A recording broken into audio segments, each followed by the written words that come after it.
राम दोस्तों, मैं आपका Ravi sir study of Jogi channel में स्वागत करता हूं। दोस्तों, आज फिर हम बीए फर्स्ट ईयर के न्यू सिलेबस से चैप्टर नंबर 4 के बारे में बात करेंगे, जहां से कोई एक इम्पोर्टेंट क्वेश्चन बनेगा उसके बारे में। तो चैप्टर का नाम है प्राचीन भारतीय शिक्षा प्रणाली, और जो क्वेश्चन आ सकता है इससे इम्पोर्टेंट क्वेश्चन है वो है प्राचीन भारत में शिक्षा प्रणाली की विशेषताओं पर प्रकाश डाले। तो ये हमारा क्वेश्चन रहेगा। जल्दी से इस क्वेश्चन को शुरू करते हैं। तो कैसे आपको लिखना है देखते हैं पहले भूमिका को। इससे पहले भी मैंने वीडियो बनाई है पहले वाले चैप्टरों की, अगर वो चैप्टर की वीडियो नहीं देखी डिस्क्रिप्शन में लिंक है, वहां से आप जाकर देख सकते हैं। तो भूमिका में हम लिखेंगे सबसे पहले शिक्षा का विकास सभ्यता के विकास से संबंधित है। भारत में हड़प्पा सभ्यता एक विकसित सभ्यता थी, जिससे यह प्रमाणित होता है कि यह अवश्य ही शिक्षा की कोई व्यवस्था रही होगी। वैदिक साहित्य में हमें ऋग्वेद से ही शिक्षा यानी कि विद्या के उल्लेख मिलने लगते हैं। समाज के विकास के साथ आगे चलकर यह एक व्यवस्थित प्रणाली का रूप लेती है। समाज के विभिन्न पहलुओं जैसे कि दार्शनिक, सांस्कृतिक, राजनीतिक, आर्थिक, सामाजिक सभी के विकास के साथ शिक्षा में विविध विषयों का समावेश होता है और शिक्षण संस्थाओं का उदय होता है। यानी कि इसमें इन सभी में क्या होता है, शिक्षा का समावेश यानी घुलती मिलती है और साथ ही शिक्षण संस्थाओं का उदय होता है नए नए। प्राचीन भारतीय शिक्षा प्रणाली की विभिन्न विशेषताओं का संक्षिप्त वर्णन अब इस प्रकार है। भूमिका में हम केवल इतना लिखेंगे और पहला पॉइंट जो लिखेंगे हम लिखेंगे विद्या आरंभ। विद्या आरंभ शुरुआत जो होती है विद्या की, उससे इसमें लिखेंगे अक्षर और वर्णमाला का ज्ञान विद्या आरंभ के अंतर्गत आता है और प्राय 5 वर्ष की अवस्था से इसका आरंभ माना जाता था। विद्या आरंभ संस्कार के समय बालक गुरु की वंदना करता था और गुरु के प्रति अपनी निष्ठा को व्यक्त करता था। संभवतः इसे चोल क्रम के साथ जोड़ा जाता। अब चोल क्रम क्या है ये देखो। चोल क्रम का अर्थ तो चोटी रखना, यानी कि गुरुकुलों में जब उन्हें भेजा जाता था चोटी रखनी पड़ती थी, तो चोल क्रम उसको बोला गया। चोल क्रम के साथ जोड़ा जाता है।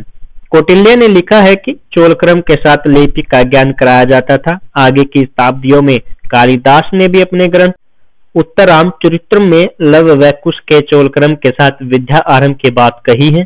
चीनी यात्री इतिशिंग जो 7वीं सदी में आया था, बालकों की भारत में प्रारंभिक शिक्षा का वर्णन किया है उसने भी, जिसमें वर्णमाला, स्वर, व्यंजन आदि शामिल थे। गृह सूत्र में प्रारंभिक शिक्षा का संबंध वैदिक ऋषियों के परिवारों वंश से बताया गया है। तो ये पहला। फिर है उपनयन संस्कार। हमारे जीवन में सनातन धर्म के अनुसार 16 संस्कार होते हैं। अगर वो नहीं पता है तो जल्द ही मैं एक शॉर्ट्स वीडियो के माध्यम से वो 16 संस्कार आपको बता दूंगा। जल्द ही उसमें आपको जानकारी हो जाएगी 16 संस्कार वो कौन से होते हैं। तो उपनयन संस्कार की बात करते हैं पहले हम। बालक की अच्छे प्रकार से शिक्षा का आरंभ उपनयन संस्कार के साथ होता था, जिसमें आचार्य बालक को नए जीवन में दीक्षित करता था, जिसे द्विज संस्कार या फिर द्वितीय जन्म कहा जाता था। यह संस्कार ब्रह्मचार्य को विद्या में शरीर और ज्ञान युक्त मस्तिष्क प्रदान करता था, जो माता पिता से प्राप्त स्थूल शरीर से भिन्न था। इस संस्कार के बाद बालक को गुरु के सानिध्य में शिक्षा ग्रहण करने के लिए जाना होता है, यानी उनके साथ ही उनके आश्रय में कह सकते हैं आप। उल्लेखनीय है कि यह संस्कार 3 वर्णों के लिए ही था, मतलब चौथा वर्ण शूद्र को इसमें नहीं रखा गया था। 3 वर्णों में उपनयन संस्कार करने की आयु भी अलग अलग थी। कैसे, जैसे ब्राह्मण पुत्र के लिए 8 से 10 वर्ष, क्षत्रिय पुत्र के लिए 11 वर्ष और वैश्य पुत्र के लिए 12 वर्ष की आयु इस संस्कार के लिए निर्धारित थी। तो ये एमसीक्यू या वन लाइनर में क्वेश्चन आ सकता भाई कि ब्राह्मण पुत्र के लिए उपनयन संस्कार किस वर्ष में था या फिर वैश्य पुत्र के लिए किस वर्ष में था, ये आपको याद रखना है। फिर तीसरा पॉइंट है गुरुकुल यानी कि आचार्य कुल, जहां वो गुरुकुल में जाते हैं। प्राचीन भारत में प्राय छात्र उपनयन संस्कार के पश्चात या बाद घर त्याग कर गुरु के पास जाता था और वह यही गुरुकुल में रहकर शिक्षा ग्रहण करता था। छांदोग्य उपनिषद में उल्लेख आया है कि उछालक आरुणी ने अपने पुत्र, यानी कि ये माँ का नाम है उछालक आरुणी, और उसने अपने पुत्र श्वेतकेतु, उसके पुत्र का नाम है श्वेतकेतु, से गुरुकुल में जाकर शिक्षा प्राप्त करने के लिए कहा था। किस उपनिषद में? छांदोग्य उपनिषद बताया है। उपनिषद क्या है? 108 है उपनिषद, और क्या है, वेदों को समझने के लिए फिर आगे ये जो लिखे गए थे वैदिक साहित्य में हमने किया था, पिछले चैप्टर में आप देख सकते हैं उनमें आता है। तो इसमें क्या कहा है, हे श्वेतकेतु तू गुरुकुल में जा, मतलब कि आरुणी जो अपने पुत्र को कहती है, हे श्वेतकेतु तू गुरुकुल में जाकर ब्रह्मचार्य पूर्वक विद्या ग्रहण कर, वह 40 वर्ष की अवस्था में विद्या ग्रहण करके वापस लौटा। कौन लौटा? श्वेतकेतु। इससे स्पष्ट है कि गुरुकुल में निवास करके विद्या प्राप्त की जाती थी। उपनिषदों में गुरुकुल के स्थान पर आचार्य कुल का प्रयोग किया है, लेकिन नाम चेंज है। इस परंपरा में शिष्य आचार्य कुल में जाकर पारिवारिक वातावरण का अनुभव करता था। महाकाव्यों में भी गुरुकुलों का संदर्भ मिलता है, जो विद्या प्रदान करने के लिए प्रसिद्ध थे। भारद्वाज और वाल्मीकि के आश्रम उच्च कोटि के गुरुकुल थे। महाभारत में उल्लेख आया है कि मार्कंडेय और कण्व ऋषि के आश्रम शिक्षा के मुख्य केंद्र थे। बौद्ध ग्रंथों में भी आचार्य कुलों का विवरण मिलता है। अंगुत्तर निकाय से पता चलता है कि चंपा निवासी आचार्य दिशा प्रमुख के आश्रम में 500 छात्र शिक्षा ग्रहण करते थे। दिशा प्रमुख नाम ही आचार्य दिशा प्रमुख, प्रमुख नहीं दिशा नाम है बस। कौशल के सुनेत और सेल उस काल के प्रसिद्ध आचार्य थे। कौशल जनपद आपने सुना होगा ना, वहां पर हाँ, उसके सुनेत और सेल नाम है, ये भी उस काल के प्रसिद्ध आचार्य थे। फिर अब अगला पॉइंट, समाज में आचार्य का आदर। भारतीय समाज में आचार्यों को सदैव प्रतिष्ठा मिली है। वैदिक युग में आचार्य या गुरु का स्थान देवता के समान था। ऋग्वेद में इंद्र और अग्नि जैसे देवता का उल्लेख गुरु अथवा आचार्य के रूप में किया गया है। उन्हें दिव्य और अलौकिक ज्ञान के प्रतीक बताया गया है। आचार्य छात्र को अज्ञान के अंधकार से ज्ञान रूपी सूर्य के प्रकाश में ले जाते थे। गुरु अपनी शिक्षा से शिष्य के अंतःकरण में ज्ञान की ज्योति जलाते थे। इसलिए प्राचीन काल से गुरु की अपार महिमा थी, उन्हें पूजनीय माना गया। आचार्य के व्यक्तित्व व ज्ञान से ही आचार्य कुल की महिमा थी। प्राय आचार्य अपने संचित ज्ञान और विद्या से अपने उत्तराधिकारी पुत्र को अवगत करवा देते थे, जो इस ज्ञान परंपरा को बनाए रखते थे। फिर है नेक्स्ट भाई, आचार्यों की श्रेणी। अब आचार्यों की श्रेणी होती थी। प्राचीन काल में शिक्षकों की अलग अलग श्रेणियां थी। इनका विवरण इस प्रकार है। पहले यानी कि इस पॉइंट में पहला आचार्य। निरुक्त सूत्र के अनुसार आचार्य इसलिए कहा जाता था क्योंकि वह अपने शिष्यों को आचार्य या फिर चारित्र की शिक्षा प्रदान करता था। व्यास के मत अनुसार आचार्य वह होता था जिसमें वेदों के प्रति उच्च भावना हो, वह उत्तम परिवार का हो, वह वैदिक शाखा का अध्येता हो तथा आलसी ना हो, अध्येता यानी जानकार हो और आलसी ना हो।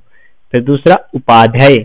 उपाध्याय वेद के एक भाग या फिर मंत्र का ब्राह्मण भाग या फिर वेदांगों को अपनी जीविका के लिए पढ़ाता था।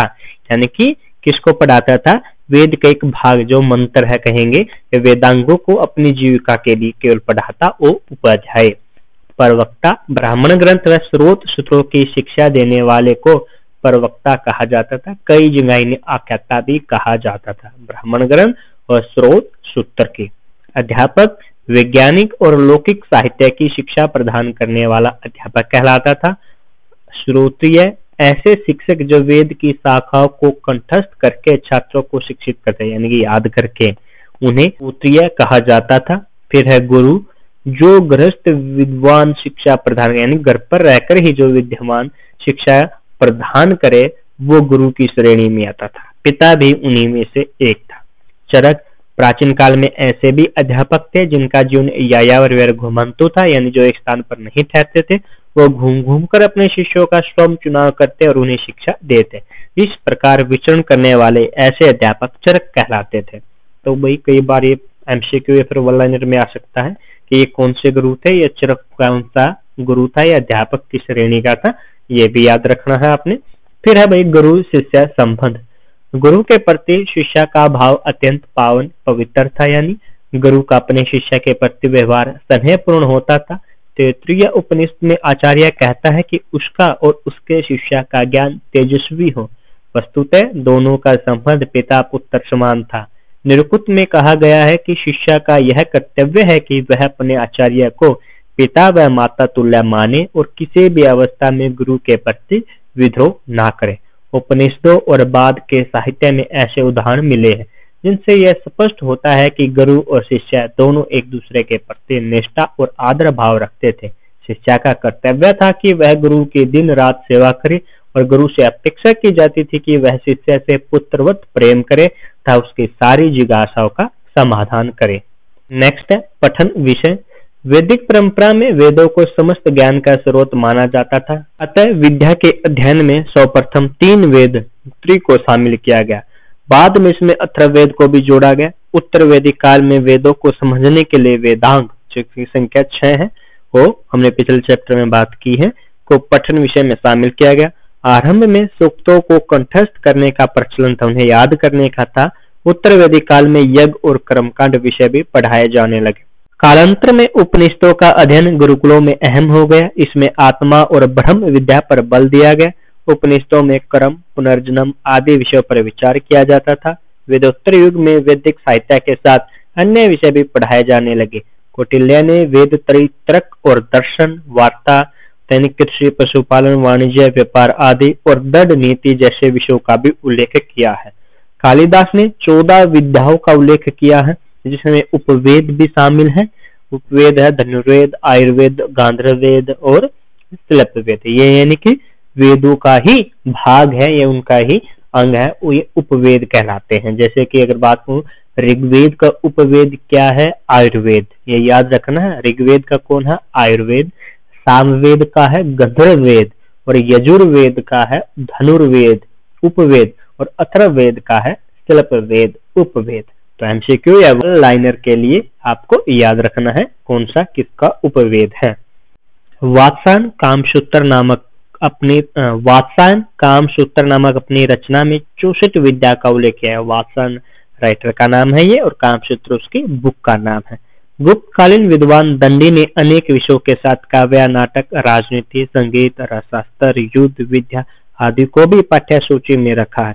इसी तरह 11वीं सदी में भारत में आए विद्वान अल-बरूनी ने अपनी रचना किताब उल हिंद, तो कहाँ का था अल-बरूनी? ये देखो, अल-बरूनी किस समय आया है? 11वीं सदी में आया है। बुक का नाम याद रखना है, इसकी किताब उल हिंद है। और इसने क्या लिखा है? इसमें भारत में प्रचलित ज्ञान विज्ञान के विविध विषयों और विभिन्न ग्रंथों का उल्लेख किया है। अल-बरूनी अरब से आया था, ये याद रखना है। वर्ण व्यवस्था और शिक्षा नेक्स्ट है विशेषता। ऋग्वेद में शिक्षा प्राप्ति में कोई विशेष भेदभाव नहीं था। ऋग्वेद के समय या ऋग्वेदिक काल में कहेंगे शिक्षा प्रदान करने में ऊंच नीच का विचार नहीं किया जाता था, लेकिन बाद के काल में वर्ण और जाति भेद से शिक्षा प्रणाली में अछूती नहीं रही। उत्तर वैदिक काल में दवेज वर्ण के लिए ही वेद व अन्य विषयों की शिक्षा की व्यवस्था थी। दवेज का मतलब है जिसमें पहले 3 वर्ण आते हो। प्राय सभी शास्त्रकारों ने शूद्रों की शिक्षा का निषेध किया है, वैदिक अध्ययन से उन्हें वंचित रखा। यहाँ तक कि वेदों का अध्ययन करने की इच्छा रखने वाले शूद्रों के लिए कठोर दंड की व्यवस्था की गई थी। गुप्तोत्तर काल में भी इस स्थिति में कोई बदलाव नहीं दिखाई दिया, बल्कि अब तक तो जाति व्यवस्था और कठोर हो चुकी थी। अल-बरूनी ने भी लिखा है कि शूद्रों को वेद पढ़ने का अधिकार नहीं था। स्पष्ट है कि शूद्रों को वेद पढ़ने और यज्ञ करने का अधिकार नहीं रहा अब, लेकिन ऋग्वेदिक काल में था। जैसे कि एक मैं उदाहरण दूं तो गौतम सूत्र है एक, तो गौतम सूत्र में बताया गया है कि वैदिक मंत्र का उच्चारण करने वाले शूद्र की जीभ काट लेनी चाहिए। अगर कोई वैदिक मंत्र का उच्चारण करता है, अगर वह शूद्र है तो क्या करना चाहिए? उसकी जीभ काट लेनी चाहिए। तो ऐसे ऐसे दंड उन पर लगे हुए थे शूद्रों पर। तो नेक्स्ट करते हैं भाई शिक्षण पद्धति। वैदिक काल में शिक्षण विधि मुख्यतः मौखिक थी। वेद मंत्रों को कंठस्थ करवाने पर बल दिया जाता था, उचित उच्चारण पर विशेष जोर दिया जाता था। ऋग्वेद के तैत्तिरीय संहिता में एक सूत्र में पाठ इन विषयों को बार बार दोहराकर कंठस्थ करने का उल्लेख है। एक अन्य स्थान पर वाद विवाद के बारे में भी वर्णन आया है। उपनिषद काल में शिक्षा को आत्मसात करने के लिए 3 चरण बताए गए हैं: श्रवण, मनन और निधि ध्यान सन। निधि ध्यान सन यानी व्यवहार में उतारना। निधि ध्यान सन का मतलब क्या है? व्यवहार में उतारना।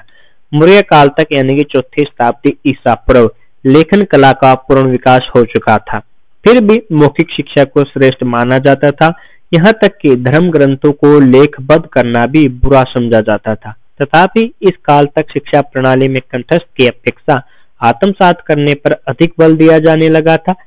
शिक्षा की प्रगति संबंधी बताए गए चरणों में कौटिल्य ने ओहापोही यानी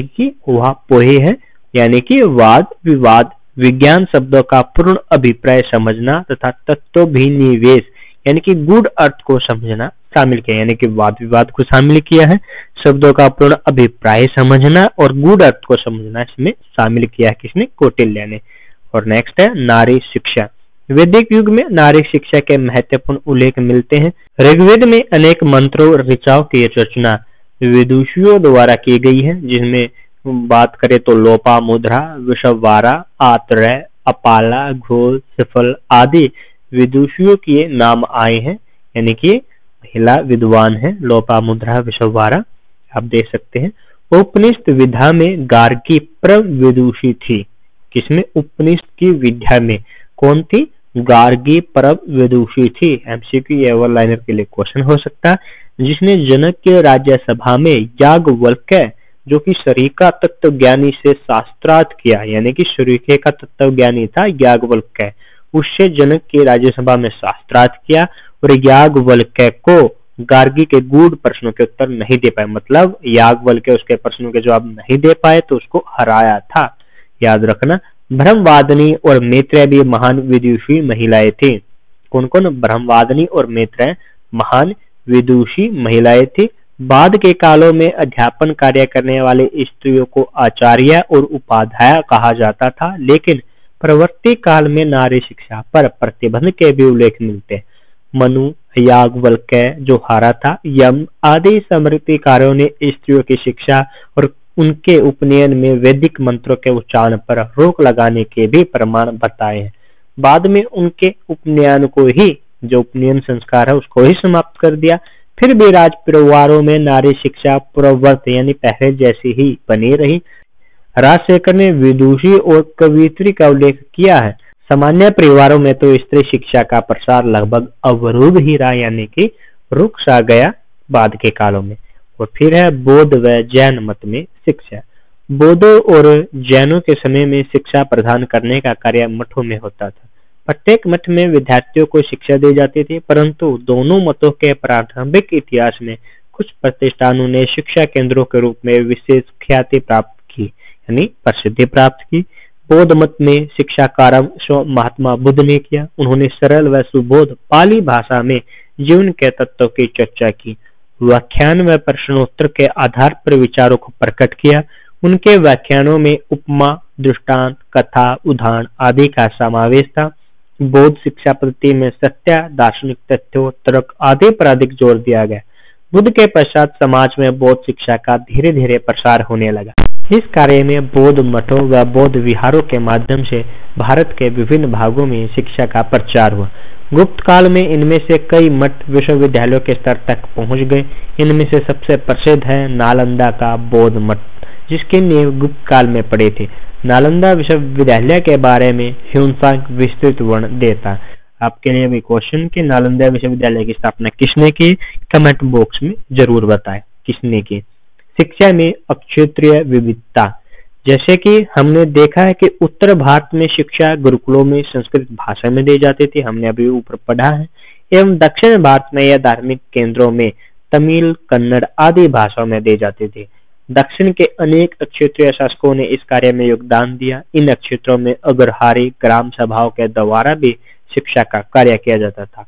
तमिल क्षेत्रों में मधुरै व कपाटपुरम में 3 बड़े संगमों में सैकड़ों की संख्या में कवि व साहित्यकारों ने उपस्थित होकर कविताएं प्रस्तुत की। यह इस बात का संकेत है कि इस क्षेत्र में शिक्षा प्रणाली विद्यमान थी। पल्लव काल में कांचीपुरम को दक्षिण की काशी कहा गया। देखो अब एक और क्वेश्चन आ गया एमसीक्यू या वन लाइनर के लिए। दक्षिण की काशी किसे जाता था? कांचीपुरम को, या फिर कांचीपुरम को क्या कहा जाता था? दक्षिण की काशी। इस काल में स्थापित शिक्षा के केंद्रों को घटिका कहा जाता था। महाराष्ट्र और कर्नाटक के क्षेत्रों में राष्ट्रकूट शासकों ने शिक्षा को प्रोत्साहन दिया। वंशों के नाम है ये। अमोघ वर्ष को कन्नड़ भाषा का जन्मदाता कहा जाता है।